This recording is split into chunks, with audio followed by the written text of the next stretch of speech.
अच्छा गुरुजी, एक प्रश्न ये आया है कि भगवान शंकर अपने शरीर पर भभूत लगाते हैं, भस्म धारण करते हैं। तो इसका क्या फिर संकेत हुआ? इसका क्या अर्थ हुआ? वो ऐसा करते हैं तो उसके पीछे क्या उनका विधान रहता है? शंकर भगवान प्रलय के देवता हैं, संहार के देवता हैं। सृष्टि का काम ब्रह्मा करते हैं, मेंटेनेंस का काम भी। और चूँकि वो संहार के देवता हैं,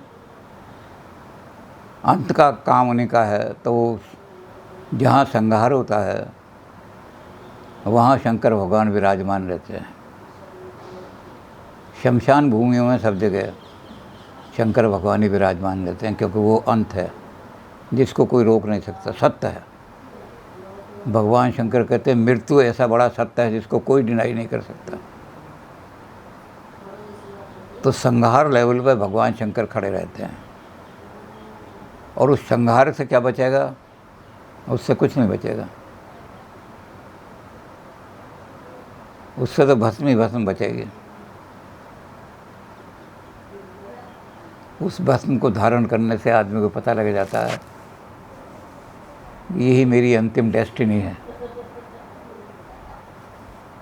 यही मुझे अंत में आना है, यही सत्य है सबसे बड़ा। संसार जो मुझे देख रहा है ये प्रैक्टिकल, जब तक मेरा लाइफ है तब तक ये सत्य दिखाई देता है, प्रैक्टिकल लाइफ तक। और जब ये प्रैक्टिकल लाइफ ख़त्म हुई तो ये सत्य नहीं रहेगा। यहाँ कुरुक्षेत्र में एक बहुत बड़े, क्या कहना चाहिए अपने आप को, अपन जो आजकल कहते हैं गुरु बना लेते हैं, आश्रम बनाया हुआ था उन्होंने। वो कहते थे मैं ये सिद्ध कर सकता हूँ कि जो शंकर ने कहा है ब्रह्म सत्यम जगत मिथ्या, ये जगत मिथ्या नहीं है। तो खैर हमने उनसे बात तो की, हमने कहा जगत असत्य नहीं है, मिथ्या है। असत्य में और मिथ्या में ये बोध है कि सत्यासत्य है, मिथ्या यानी जो चीज़ जैसी दिखाई देती है वैसी नहीं है, इसको कहते हैं मिथ्या। लेकिन है ज़रूर वो, और वो जब तक रहेगी जब तक आप प्रैक्टिकल लाइफ में हैं, व्यवहारिक जीवन में। जब व्यवहार से ऊपर उठेंगे तब ये दिखाई नहीं देगा, यानी ज्ञान का स्तर जब होगा लाइट का, तो ये तो खैर वो मानते नहीं इस बात को, कहते तो नहीं, मैं जगत को बिल्कुल सत्य मानता हूँ, सारा जो चीज़ है। तो जब उनके एक शिष्य थे यहाँ गवर्नमेंट हायर सेकेंडरी स्कूल के मास्टर थे, वो कहते हमारे गुरुजी ने इस बात को शंकराचार्य को बिल्कुल गलत सिद्ध कर दिया है। तो 7 सेक्टर में था उनका आश्रम। तो जब उनकी मृत्यु हुई तो वहाँ हम गए, क्योंकि बड़े आदमी थे, आश्रम बना हुआ था। तो जब उनकी अर्थी को उठाया तो सब लोगों ने कहा राम नाम सत्य है। तो मैं पीछे खड़ा था, मैंने कहा नहीं, गिरधारी लाल सत्य है। वो देखने लगे कौन बोल रहा है। मैंने कहा राम नाम सत्य तो शंकराचार्य कह रहा है, ब्रह्म सत्यम, एक ब्रह्म ही सत्य है।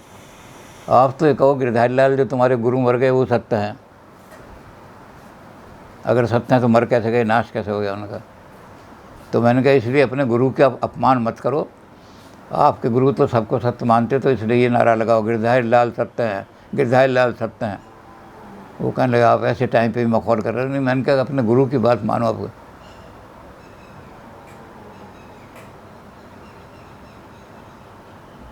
तो जगन मिथ्या, तो गुरु वाली बात जो थे उन्होंने कहा कि नहीं, अब मानना है कि सत्य एक ही है, वो है ब्रह्म ही सत्य है, और सब चीज़ें उस समय तक सत्य है जब तक हम उस लेवल पर हैं। सपने के लेवल में से हैं तो सपना सत्य है, व्यवहारिक लेवल पर हैं तो व्यवहारिक जगत सत्य है, और जब परमार्थ पर चले जाएंगे तो ये जगत भी असत्य दिखाई देगा। जी। तो इसका अर्थ गुरुजी ये हुआ कि जो बाबा लोग, जो साधु अपने शरीर के ये राख एक तरह से लिपटाते हैं, वो चिपकाते हैं, तो अपने आप को लगातार उसका स्मरण कराते हैं कि नश्वर है, नश्वर है, नश्वर है। तो उसको ओढ़े रहते हैं, उस बात को, उस यकीन को अपने आप को बार बार ताज़ा रखते हैं एक तरह से। और अच्छा गुरुजी, कई बार जो धुने की जो राख है उसको विभूति भी बोलते हैं। गाँव में तो ये होता है कि बाबा जी ने थोड़ी सी विभूति दे दी और बच्चा ने रोना बंद कर दिया, तो उसकी क्या वजह है? वो यज्ञ के अंदर तो शुद्ध अग्नि होती है बड़ी। यज्ञ जहाँ करते हैं, जहाँ उनका धूना लगा होता है, उस धूने के अंदर तो कोई वहाँ किसी मृत्यु आदमी को थोड़ी जलाया जाता है उसमें।